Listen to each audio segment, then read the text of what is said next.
Sí, yo creo que de hecho, y siempre cuento una anécdota que me ocurrió en un festival o en una feria del libro, no me acuerdo muy bien, que quien organizaba, uno de los organizadores, tenía un grupo de invitados y en un momento dijo, bueno, vamos a organizar una actividad tal, por favor en este lado los escritores y en este lado los cronistas, ¿no? Y nos dividió y tal, y a mí me dio mucha risa porque creo que muchos de los cronistas a quienes he editado, con quienes he trabajado, a quienes he publicado en libros o en la revista Gato Pardo, son escritores. Son escritores y trabajan de la misma manera, con el mismo rigor, con el mismo cuidado que lo podría hacer un escritor de novela o un poeta o un ensayista.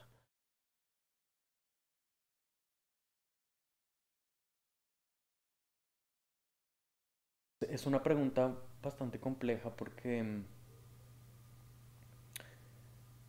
el caso específico de la novela, em, siempre ha servido para enterarnos de cierta forma de lo que ocurre. Con esto no quiero decir que en una novela haya hechos noticiosos, pero es un termómetro muy importante para medir lo que ocurre en su época. Y una novela debe o pretende, eh, a través de una historia, a través de un argumento narrativo, reflejar esa visión de mundo que tiene el autor.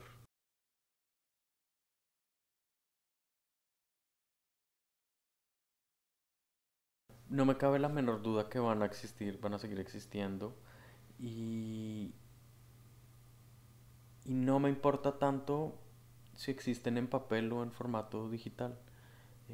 Yo creo que lo que va a seguir siempre existiendo y lo que lleva existiendo siglos a pesar de todos los vaticinios y de todas los malos augurios, son los buenos textos y es la calidad. Entonces no sé si en 50 años se va a leer de otra forma, se va a leer solo, se inventen algo que sea una mezcla entre un papel y una pantalla. No sabemos si la tecnología avanza a tal velocidad que es posible que inventen algo que revolucione absolutamente. Pero lo que yo creo es que el buen contenido perdura.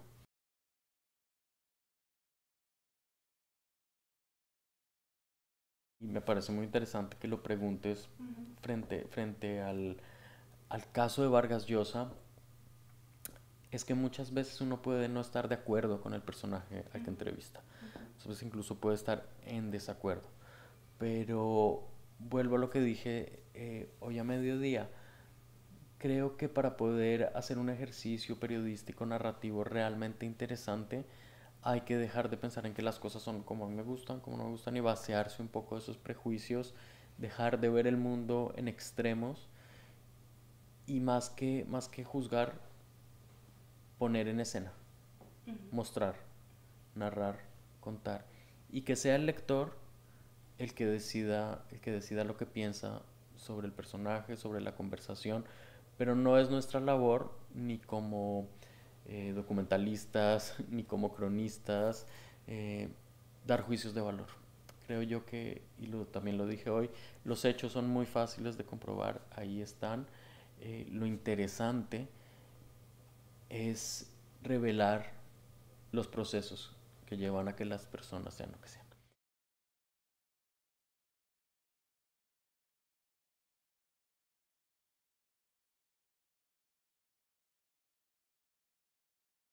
Bueno, yo creo que la lectura que haces de la novela, de este como movimiento, de este, de este cuestionamiento sobre qué es lo real y qué no es lo real, es uno de los puntos que a mí más me interesaba, desde luego.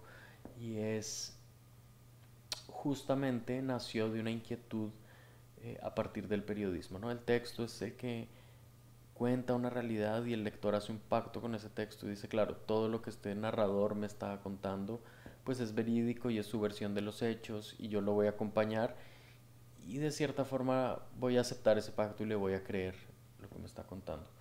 justo a mí me interesaba preguntarme sobre eso, sobre qué pasa si al final o acercándose al final de esa narración el lector descubre que quizás nada de esto pasó así, como lo dice el narrador, y lo que acaba de su experiencia, la experiencia que acaba de tener con ese texto, en realidad estaba completamente sesgada por lo que, por lo que el narrador pretendía contar o quería partir de sus miedos, de sus obsesiones, en fin, de su propia mirada.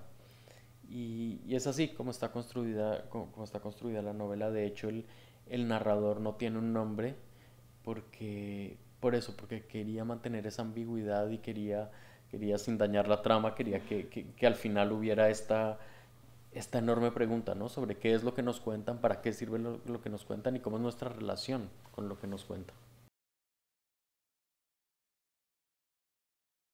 La literatura, la novela, que a mí al menos me interesa hacia dónde va, es sobre la identidad, sobre cómo la identidad está mutando, sobre cómo nuestra identidad va cambiando con el tiempo y también cómo el pasado va mutando y cómo todo esto se transforma en en algo que justo que todo el tiempo está en una mutación. Y que eso quería hacer con esa historia, ¿no? A partir del personaje, del narrador que se obsesiona con el personaje que es Víctor Umaña y lo empieza a construir, lo podía construir de todas las maneras, había una infinidad de maneras como lo podía construir y lo construía así. Entonces me pareció que esa forma de narrar podía al final cuestionarnos sobre el asunto de la identidad.